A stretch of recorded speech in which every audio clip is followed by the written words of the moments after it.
Gujarat board દ્વારા ફેબ્રુઆરી-માર્ચમાં લેવાયેલી ધોરણ 10નું પરિણામ આજે સવારે 10 વાગે જાહેર થયું હતું. ગુજરાત માધ્યમિક અને ઉચ્ચતર માધ્યમિક શિક્ષણ બોર્ડ દ્વારા બુધવારે સવારે માર્ચ-એપ્રિલ 2026માં લેવાયેલી ધોરણ 10નું પરિણામ 10 વાગે વેબસાઇટ પર ઓનલાઈન જાહેર કરવામાં આવ્યું હતું. વિદ્યાર્થીઓએ મોબાઈલમાં પણ પોતાનું પરિણામ જોયું હતું.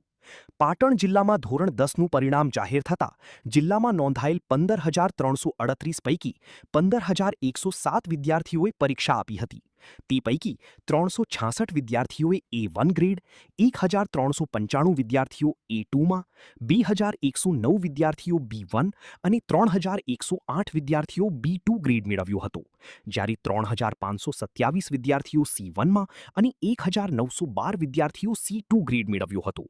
જ્યારે 162 વિદ્યાર્થીઓ ડી ગ્રેડમાં આવ્યા હતા અને E1 1,591 અને E2માં 937 વિદ્યાર્થીઓએ ગ્રેડ મેળવ્યો હતો.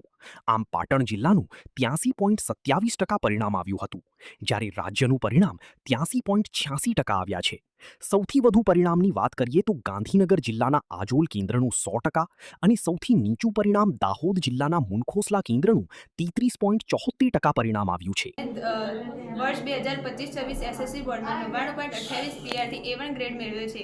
આ પરિણામ મેળવવામાં મારી શાળા ખૂબ મહેનત કરી છે અને તેમજ મારા માતા પિતાનો પણ ખૂબ પરિશ્રમ રહ્યો છે.